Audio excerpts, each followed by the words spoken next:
Allez, bonjour à tous, c'est votre prof de maths préféré. Je suis un petit peu plus en forme que les jours précédents, donc là je vous fais une vidéo correction de l'exercice supplémentaire que j'ai mis sur Pronote sur le cahier texte comme si on l'avait fait mardi dernier, parce que je voyais pas comment je pouvais le rajouter autrement. Donc c'est un exercice qui va ressembler à d'autres qu'on a déjà fait et qui en même temps va venir amener dans le LN le TVI, mais ça je crois qu'on l'avait déjà fait, et puis surtout du LN de U, hein, puisque jusque-là on avait eu que des fonctions avec du LN de X et pas de LN de U. Donc c'est pour justifier aussi l'utilisation du théorème que je vous ai rajouté dans le cours lors d'une précédente vidéo. Alors, donc un exercice en deux parties, une partie A où c'est de l'étude de fonctions, et puis une partie B où nous aurons une suite qui interviendra. Alors, on va pas commencer par la partie A. Donc, je vais écrire ce dont j'ai besoin, et puis après je décalerai un peu l'énoncé. Donc, on a besoin de f de x, dont on va devoir étudier les variations. Donc, c'est ln de x carré plus 4. Ok. Ok, et ensuite g de x, ça sera la soustraction, il faudra faire les variations aussi. Alors, le sens de variation de la fonction f, on est sur 0 plus l'infini. Allons-y. Alors déjà, on est sur du ln de u, on est bien sûr de ça, hein, puisque ça c'est un u. Voilà. Donc je vais le poser, hein, cette fois, on va faire les choses proprement. On pose u de x égale x carré plus 4. Le u' de x, c'est la dérivée de x carré plus 4, donc 2x tout court. Et donc finalement, f' de x, alors je vais rajouter, f' de x est égal à, alors la dérivée de ln de u, c'est u', donc 2x, sur le u, c'est-à-dire x carré plus 4. Voilà.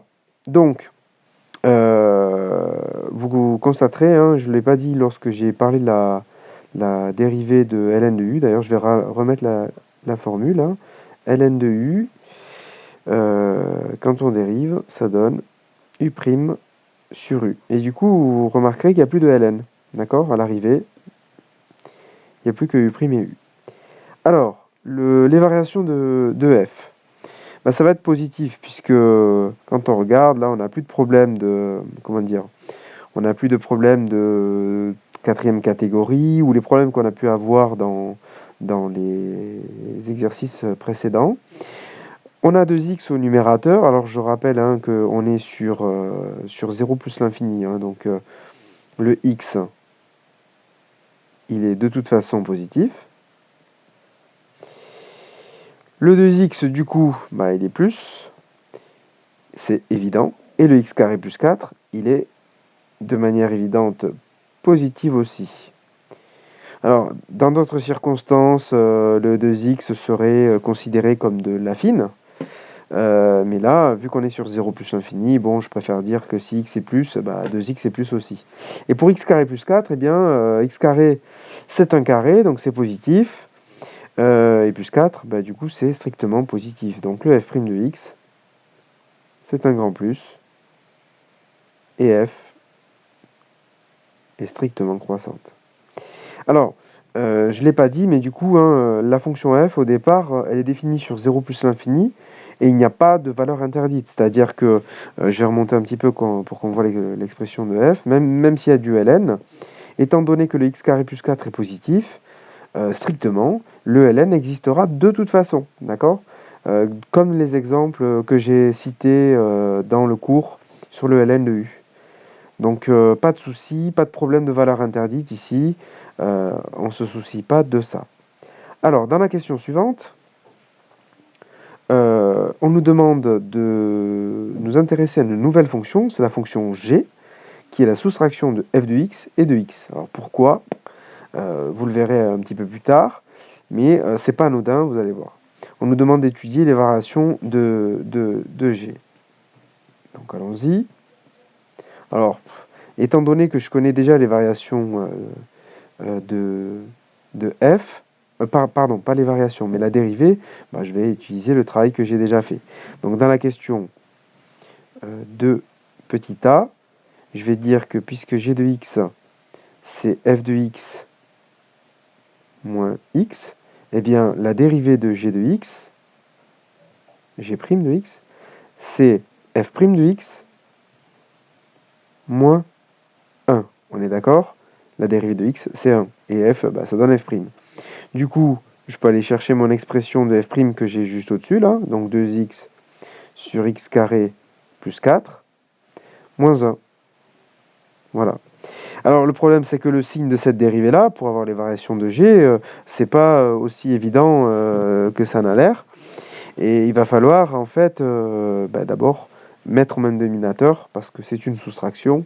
Et quand on a une soustraction, on n'a pas grand-chose à faire d'autre.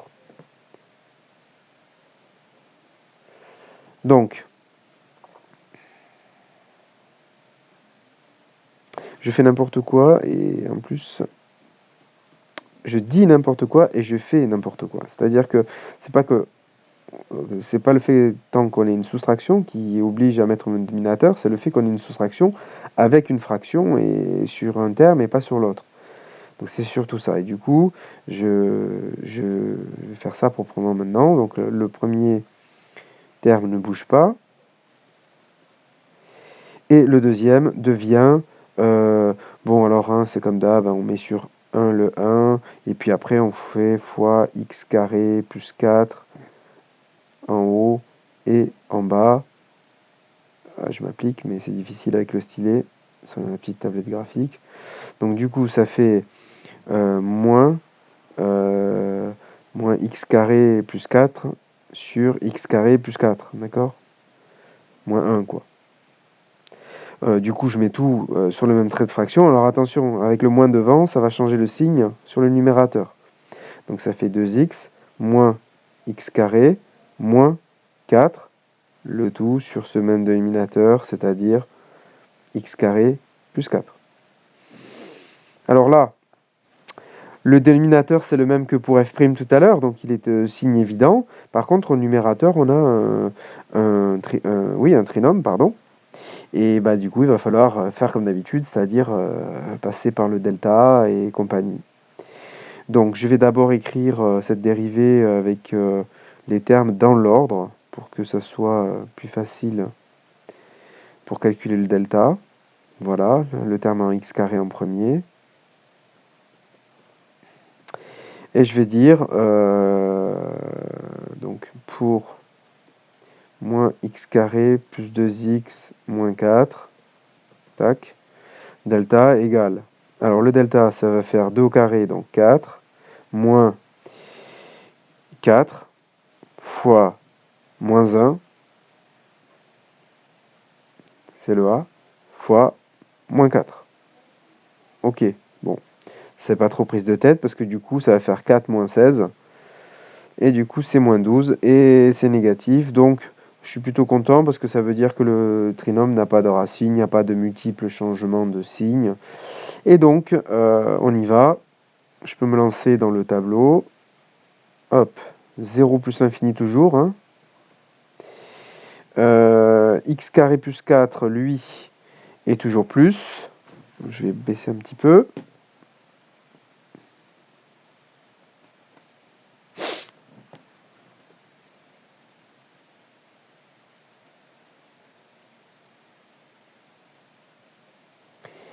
Le trinôme, c'est moins x carré plus 2x moins 4. Alors, je ne l'ai pas dit, mais du coup, s'il n'a pas de racine et que... donc c'est une parabole qui ne sourit pas, du coup, qui est triste, bah, par rapport à l'axe des abscisses, elle est forcément toujours en dessous. Donc le trinôme sera toujours négatif. Bon, il y en a qui le retiennent autrement en disant que le trinôme est dans ce cas-là toujours du signe de A. Bon. Donc g' de x est forcément négatif et g est du coup strictement décroissante. Voilà pour les variations de G. J'enlève la parabole qui me gêne parce que je vais finir cette partie A en remontant en face, ici, là. Alors, qu'est-ce qu'on me demande? Dans la question petit b, on me demande montrer que sur l'intervalle 2, 3, l'équation g de x égale 0 admet une unique solution que l'on notera alpha. Donner la valeur arrondie de alpha à 10-1. Bon, bah, on a compris ce qu'il faut faire. On me demande de prouver que cette équation, qu'il faut utiliser en fait le TVI, hein, théorème des valeurs intermédiaires. Alors, je suis bien content qu'on ne me demande pas de calculer les limites, parce que les limites avec du ln de u, ça veut dire des limites de fonctions composées avec du ln, ça peut être vite embarrassant, quoi, gênant. Donc là, ce qui va se passer, c'est que on me demande d'appliquer le TVI, finalement, entre 2 et 3. Donc ce qu'il va falloir que je fasse, c'est que je détermine les images de 2 et de 3. Oula, j'ai un peu raté mon truc là. Et pardon, c'est pas ça que je voulais faire, c'était ça. Est-ce que tu veux bien enlever ça? Oui. Je vais enlever ici, je vais faire un petit trou.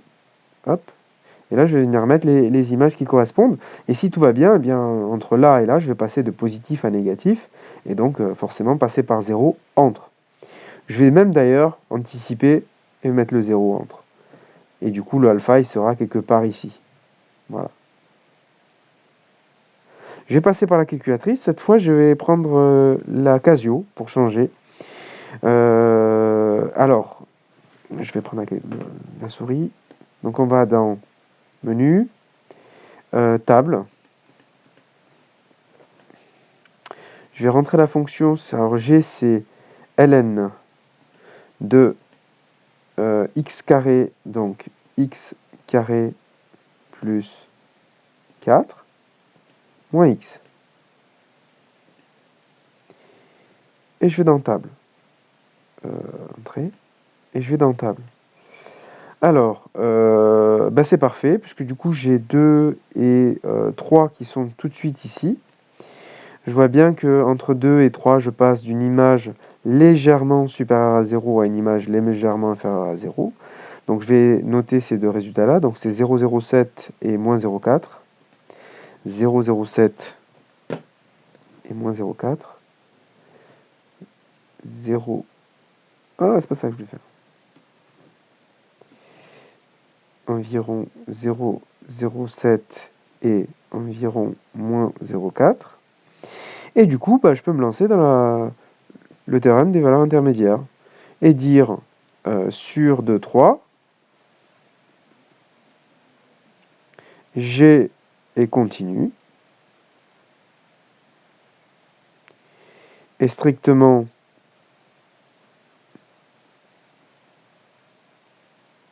décroissante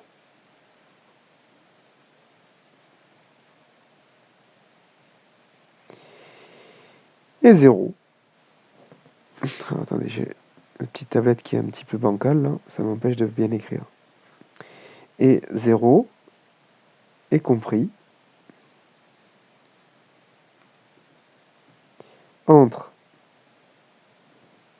G de 2 qui vaut environ 0,07 pardon, et G de 3 qui est environ égal à moins 0,4. Donc, d'après le TVI, je me l'autorise encore une fois, hein, vous avez vu que j'ai un peu de mal à écrire. L'équation g de x égale 0 admet une unique solution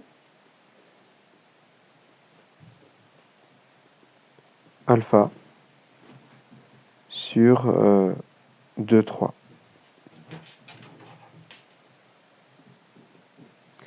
Bon, il ne reste plus qu'à faire la petite manipulation à la calculatrice pour avoir Alors, je crois une valeur à 10-1. On va voir, on va aller vérifier. Oui, c'est 10-1. 10-1 près. Et ça sera bon pour cette partie A. Allez, c'est parti. Donc, comment ça marche? Non, c'est pas ça. Voilà. Alors bon, sur les Casio, c'est un petit peu plus pénible à faire que sur la TI 83 ou la TI 82 Advanced. Il faut sortir, aller dans Set, S-E-T, F5 donc ici. Choisir un début et un pas, et une fin et un pas. Donc là, le début, je vais mettre 2, je vais mettre 3, et comme pas, ben, je vais mettre 0,1 et ça sera bon. Et je sors, je retourne en table. Et là, ben, je cherche, ben, ça va, c'est tout de suite sur les premières valeurs. Donc c'est entre 2,1 et 2,2. Donc 2,1. Oh mince, qu'est-ce que j'ai fait? C'est entre 2,1 et 2,2 que se situe le alpha. Donc je vais l'écrire.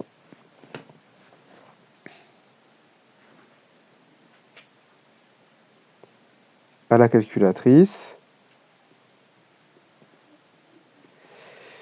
Top. On n'obtient que 2,1 et 2,2. Ce sont les encadrants à 10-1 de alpha. Voilà, donc ça c'est pour la partie A. Alors à quoi ça sert? Bon, ça on le verra un petit peu plus tard. Mais donc c'est tout pour cette partie A. Alors maintenant on va attaquer la partie B. On va regarder l'énoncé. Alors on a un petit dessin là qui va nous servir pour après. Je vais baisser l'énoncé. Voilà. Voilà. Donc on a un exercice qui part sur une suite. Je vais essayer de mieux centrer. Alors, je lis l'énoncé avec vous. Donc, bon, on nous dit, ça c'était du blabla qu'on retrouvait régulièrement dans les sujets de bac avant. Alors, je ne sais pas si on les retrouvera encore dans les nouveaux sujets. Sinon, on considère la suite UN définie par U0 égale 1 et UN plus 1 égale F de UN, donc un grand classique. Au passage, on est bien content d'avoir trouvé que la fonction F était strictement croissante, puisque c'était, je vous l'avais dit plusieurs fois, une prérogative pour ce genre d'exercice. La courbe C représentative de la fonction f et la droite delta d'équation y égale x sont tracées sur le graphique donné en annexe, à rendre avec la copie, bon ça c'est voilà parce que c'était un exercice de bac. En gros, la première question, c'est construire les points, c'est la construction de l'escalier finalement sur le dessin qui vous est donné là. Donc un grand classique dans ce genre d'exercice. Alors le problème c'est que moi je suis avec un stylet sur une tablette graphique, c'est vraiment pas pratique à faire. Bon, c'est pas grave, je vais quand même tenter quelque chose. On a eu 0 qui est déjà placé. En fait, ce que je vais faire, c'est que je vais juste faire l'escalier. Pour éviter que j'ai de grands traits à faire entre les différents axes. On a eu 0 qui est placé. Alors, je vais faire ça avec la souris au départ. Donc, on part de U0, on va jusqu'à la fonction f. On va chercher ici son image. On obtient f de U0, c'est-à-dire U1. Et grâce à la droite, on le rabat en bas. Une fois qu'on a U1 en bas, on veut U2. On monte jusqu'à la courbe. On va en face, on a f de U1, c'est-à-dire U2. Et pour rabattre U2 en bas, on revient jusqu'à la droite, ainsi de suite, ainsi de suite. Et en fait, on peut se contenter de ne faire que le petit escalier qui est coincé entre la courbe et la droite. J'essaye de m'appliquer. Oui, oui, c'est difficile. J'arrive pas. Hop.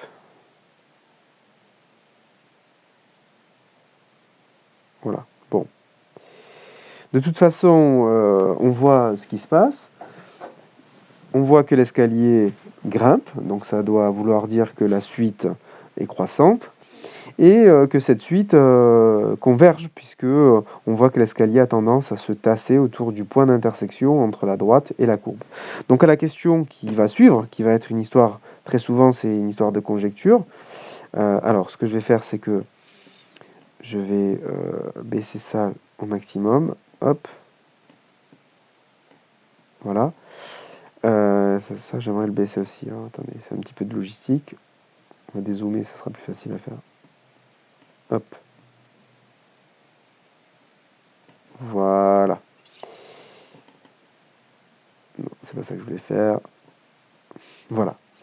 Donc à la question qui est posée, donc de la même manière, placer les termes U2 et U3 sur les abscisses, donc ça c'est fait. Tiens, là c'est pas demandé, mais on aurait pu faire la conjecture qu'on nous demande presque systématiquement, c'est-à-dire conjecturer à la fois le sens de variation et le comportement à l'infini de la suite. Bon, là je vais pas le faire puisque c'est pas demandé, mais du coup, si je devais faire une phrase, ce serait la suite semble être croissante et semble converger. Alors on n'a pas regardé. Attendez, parce que j'ai fait tomber ma souris. Où es-tu? Ah, c'est bon. Je suis en train de... Bon. Hop. Alors, le point de... Comment dire? Le point je vais pas y arriver. De convergence, pardon. La convergence, la limite, c'est difficile à lire ici parce qu'on n'a pas trop de graduation. C'est que le 1 est ici, puisque ce sont les vecteurs unitaires qui sont dessinés là, c'est les 1 qu'on nous donne. Mais du coup, on voit pas très bien à quoi ça correspond là, peut-être 2, quelque chose comme ça. Bon, de toute façon, on verra à la fin. Alors, les questions maintenant. Une fois que la construction est faite, on vous demande de placer le point I sur la courbe C qui a pour abscisse alpha. Alors ça c'est étonnant, mais c'est facile à faire puisque je vais l'écrire au début, j'en reviendrai sur le dessin après.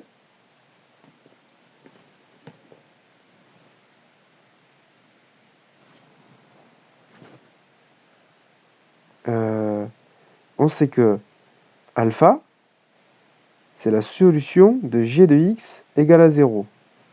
C'est-à-dire, plutôt, je vais écrire ça autrement, g de alpha égale à 0. C'est un peu confus là, je suis désolé dans l'organisation de la vidéo. Je suis un peu... J'en suis à plusieurs vidéos d'affilée là, parce que j'en ai fait pour les premières et du coup je suis un petit peu patraque là. Donc g de alpha égale à 0, puisque alpha est solution de g de x égale à 0. Mais g de x, souvenez-vous que c'est aussi f de x moins x. Donc g de alpha, c'est f de alpha moins alpha, égale à 0 du coup. Et ça signifie que alpha, du coup, est solution, ou plutôt vérifie, f de alpha égale à alpha. Ou alpha, ou encore x,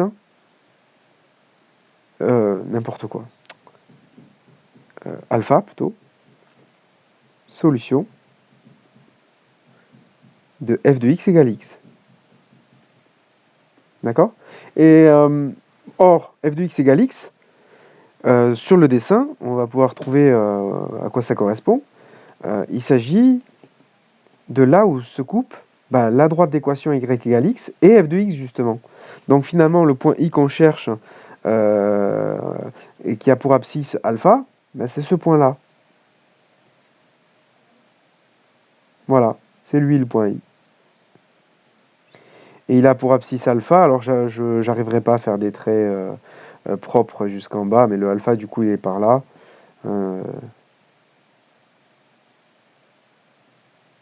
Voilà, c'est pas joli du tout, mais bon, vous aurez compris.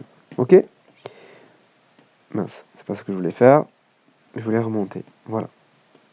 Donc une fois que ça c'est dit, on va pouvoir continuer. Et la question suivante, c'est une question un petit peu plus classique dans ce genre d'exercice. C'est montrer que un est compris entre 1 et alpha pour tout n. Autrement dit, que un est borné. Là, on se profile vers l'utilisation, très certainement, d'un des théorèmes de convergence monotone. Alors, par contre, j'ai pas respecté le numéro des questions. On est partie B. Question 1, c'était la construction. C'est fait. Donc ça, je viens de faire question 2. Donc je suis à 3A. Donc,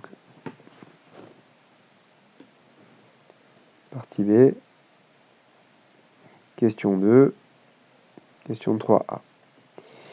Alors, donc par récurrence, je vais commencer par initialiser.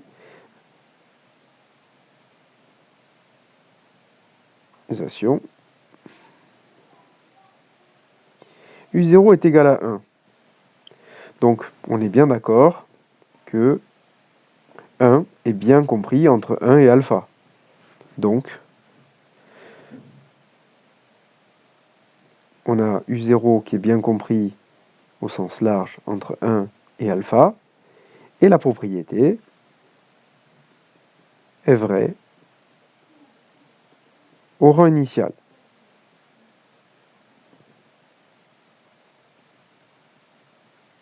N égale 0. Hérédité. Je fais ça un peu. Bon, j'aurais plus besoin du dessin, donc c'est pas grave si je le mange. Hérédité. On suppose que la propriété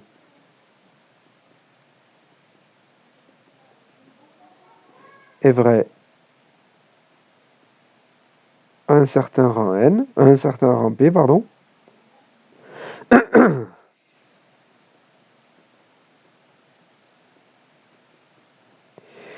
C'est-à-dire, eh bien qu'un UP est compris entre 1 et alpha. Montrons que ça reste vrai au rang suivant, c'est-à-dire que 1 UP plus 1 reste compris lui aussi entre 1 et alpha. Si UP est compris entre 1 et alpha, comme f est croissante, alors, j'écris très mal, je suis désolé, mais j'ai de plus en plus de mal. Eh bien, f de 1, f de UP et f de alpha sont rangés dans le même ordre que 1, UP et alpha, justement. D'accord? F de alpha, on vient de démontrer dans la question avant, là, j'en ai eu besoin pour placer le point I. F de alpha, c'est égal à alpha.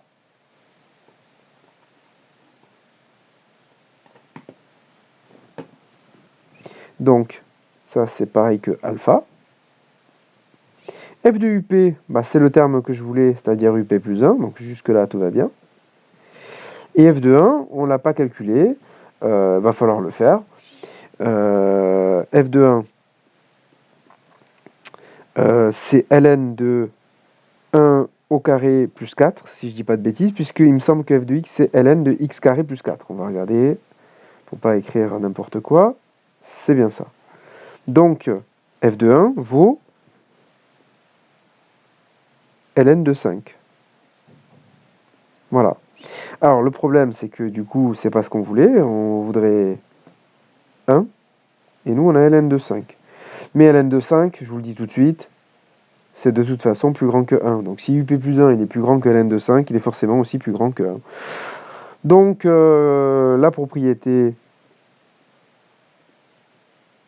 reste vraie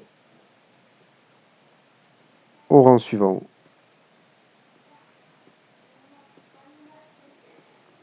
P plus 1, donc elle est héréditaire. Et finalement, conclusion,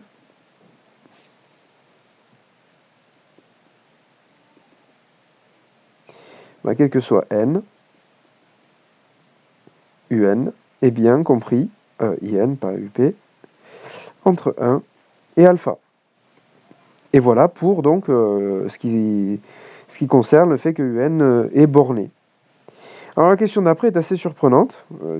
Quand on a un peu compris... Oh zut. Bon, c'est pas grave. La construction de l'escalier, elle a basculé sur le... Bon, c'est pas grave. Du coup, je vais supprimer cette partie. Voilà.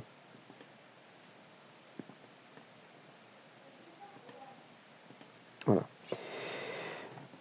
Ok, donc je disais, la question d'après est assez surprenante parce que dans la question d'après, on nous demande de démontrer que la suite UN converge. Alors, si vous vous souvenez un peu des exos qu'on a fait dans le même genre, on ne peut pas se contenter de ce que nous savons à ce moment-là. On sait que UN est borné, donc à la fois minoré et majoré, mais du coup, pour pouvoir conclure, il faudrait savoir si elle est croissante ou décroissante. A priori, on a conjecturé tout à l'heure, étant donné que l'escalier est grimpé, qu'elle serait croissante. Mais du coup, tant qu'on ne l'a pas montré, on ne peut pas utiliser le théorème de convergence. Et donc, pour répondre à cette question-là, de convergence monotone, pardon, et pour pouvoir répondre à cette question-là, il va d'abord falloir démontrer que la suite UN est croissante. Donc, dans la question petit b, je vais démontrer, montrons que, quel que soit n appartenant à n, UN plus 1 est supérieur à UN. Pardon.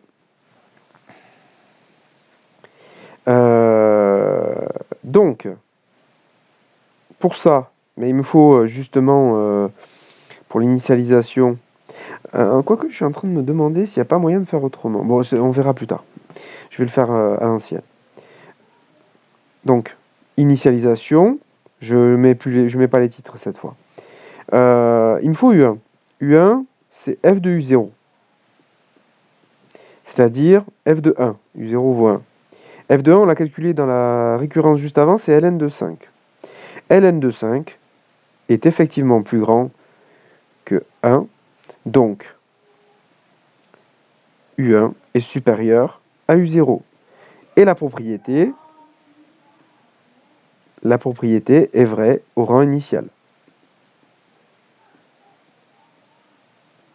Allez, n égale 0 pour aller un petit peu plus vite. Hérédité.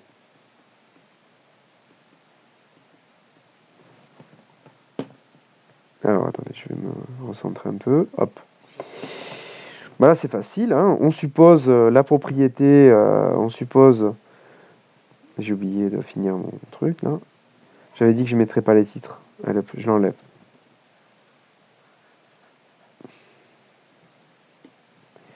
On suppose... Ah, je vais trop vite. On suppose que la propriété est vraie à un certain rang P.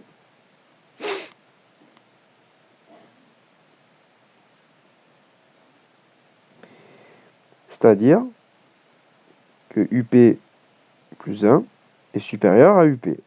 Et là, c'est facile parce que comme f est croissante, eh bien f de UP plus 1 reste supérieur à f de UP. Et de cette façon, on récupère UP plus 2 ici et UP plus 1 ici. Bon, j'ai pas écrit ce que je voulais démontrer parce que ça se fait en deux lignes, donc ça fait perdre un peu de temps. Mais du coup, la propriété reste vraie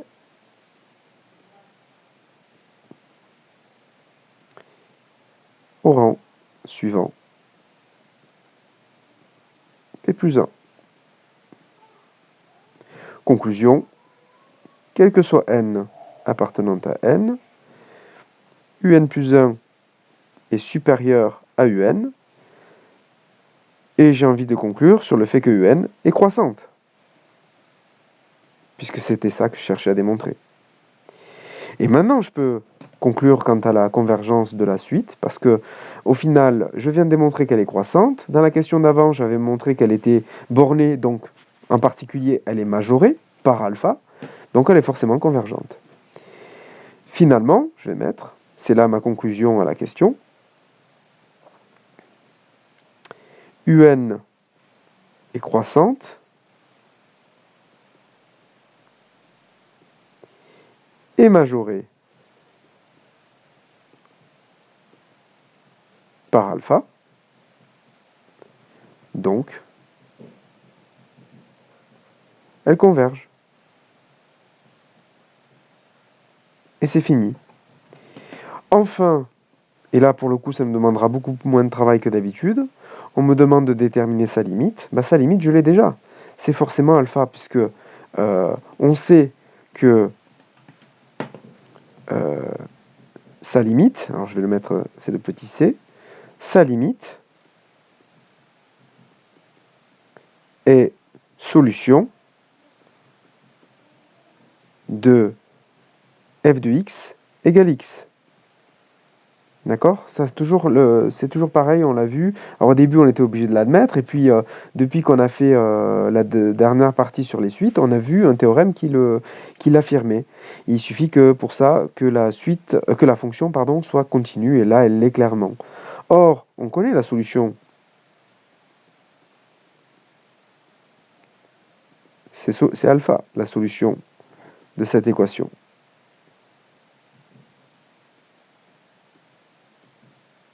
Donc finalement, j'aime bien écrire finalement, hein. Limite de un égale alpha quand n tend vers plus infini.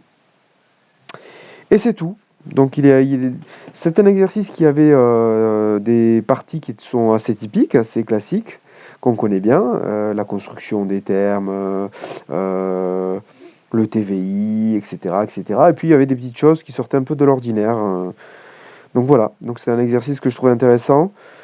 Je ne sais pas encore si je vous en proposerai d'autres avec des fonctions de type ln de u, je réfléchis. Mais donc, vous verrez ça plus tard. En attendant, je vous souhaite une bonne fin de journée. Je vous dis à très bientôt, j'espère. Au revoir.